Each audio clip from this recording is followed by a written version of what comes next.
नमस्कार। आज online class में हम बीए तृतीय वर्ष पॉलिटिकल के बारे में अध्ययन करेंगे, राजनीति विज्ञान के बारे में। राजनीति विज्ञान का जो हमारा पेपर है वह बहुत ही महत्वपूर्ण है और इससे आपके एग्ज़ाम की दृष्टि से जो महत्वपूर्ण टॉपिक हैं उनके बारे में हम, वैसे तो सारे टॉपिक महत्वपूर्ण हैं, लेकिन कुछ टॉपिक का हम जो महत्वपूर्ण हैं उनके बारे में विशेष रूप से अध्ययन करेंगे।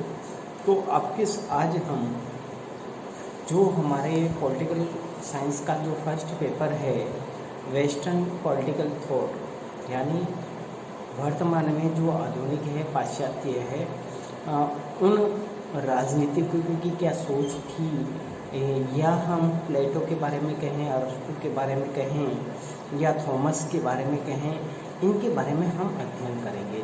इसके अलावा हम प्लेटो की जो आइडियलिज्म यानी आदर्शवाद की जो उसकी नीति थी और न्याय प्रियता और एक उसकी राजा की जो भूमिका थी उसके बारे में हम विस्तार से अध्ययन करेंगे। इसी के साथ में हम अध्ययन करेंगे उसने जो राज्य के वर्गीकरण किया है उसके बारे में भी हम अध्ययन करेंगे। इसी के साथ साथ में थॉमस के बारे में भी अध्ययन करेंगे। उन्होंने अपनी सोच में राजनीतिक विज्ञान के किस आइडियलिज्म को है या नेशनलिज्म है या सोशलिज्म है, इनको उन्होंने बढ़ावा दिया, उसके बारे में हम अध्ययन करेंगे। इसके बाद में तीसरी यूनिट आती है आदर्शवाद और व्यक्तिगतवाद। इन दोनों का अध्ययन करना है। आदर्शवाद की क्या महत्ता है और व्यक्तिगतवाद की क्या महत्ता है। इसी के साथ में अराजकता और इनके बारे में भी फोर्थ यूनिट में हम अध्ययन करेंगे और इनका विस्तार से अध्ययन करने के बाद में हम जानेंगे कि इनका महत्व क्या है। फिर आता है सोशलाइजेशन और नेशनल यानी राष्ट्रवाद और समाजवाद। इन दोनों के बीच में क्या डिफरेंस है, इस मनोवैज्ञानिक ने क्या परिभाषा दी है और समाजवाद का अर्थ क्या है, उसकी परिभाषा क्या है, राष्ट्रवाद की परिभाषा क्या है, उसके बारे में और इनकी विशेषताओं के बारे में भी हम अध्ययन करेंगे। तो सबसे पहले हम आदर्शवाद के बारे में अध्ययन करेंगे और आदर्शवाद का जो अर्थ है आइडियल और लिज्म, दो शब्दों से, अंग्रेजी के दो लैटिन भाषा के शब्दों से बना है। आदर्श, हिंदी में देखो तो आदर्श और वाद, ये दो शब्द मिलकर आदर्शवाद को बनाते हैं। इन शब्दों के अर्थों को समझते हुए हम आगे बढ़ते हुए इस प्रकार हमारे ये 5 यूनिट कंप्लीट होंगे। फिर आता है हमारा सेकंड पेपर, इंटरनेशनल रिलेशन।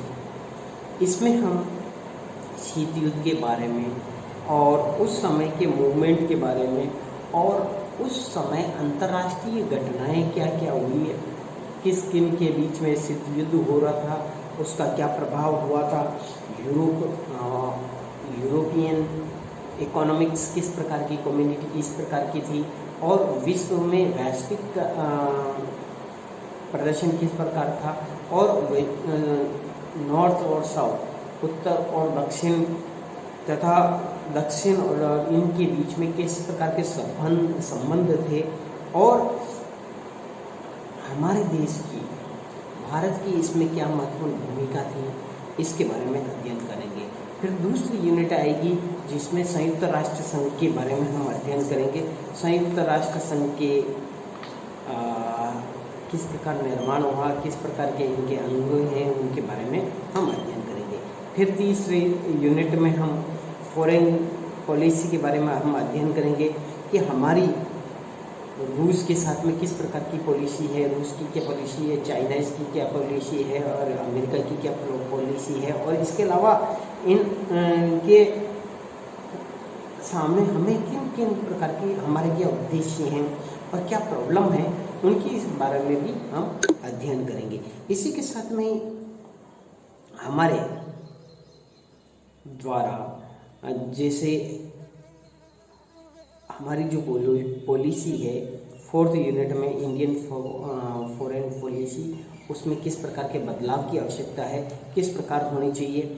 इसके बाद में जो अंतिम यूनिट है उसमें भारत का संयुक्त राष्ट्र संघ में किस प्रकार की भूमिका है, और सार्क देशों का जो संगठन है उसमें कि भारत की क्या भूमिका है, और वर्तमान में भारत की जो पॉलिसी है उसमें क्या क्या चेंज आए हैं, वह पाकिस्तान के बारे में हो या चाइना के बारे में हो, अपने पड़ोसी देशों के साथ में उसके संबंध किस प्रकार के हैं उसके बारे में भी हम विस्तार से चर्चा करेंगे। तो अगला जो वीडियो होगा उसमें हम विशेष रूप से राजनीति विज्ञान के जो फर्स्ट पेपर है उसमें आदर्शवाद के बारे में अध्ययन करेंगे। धन्यवाद।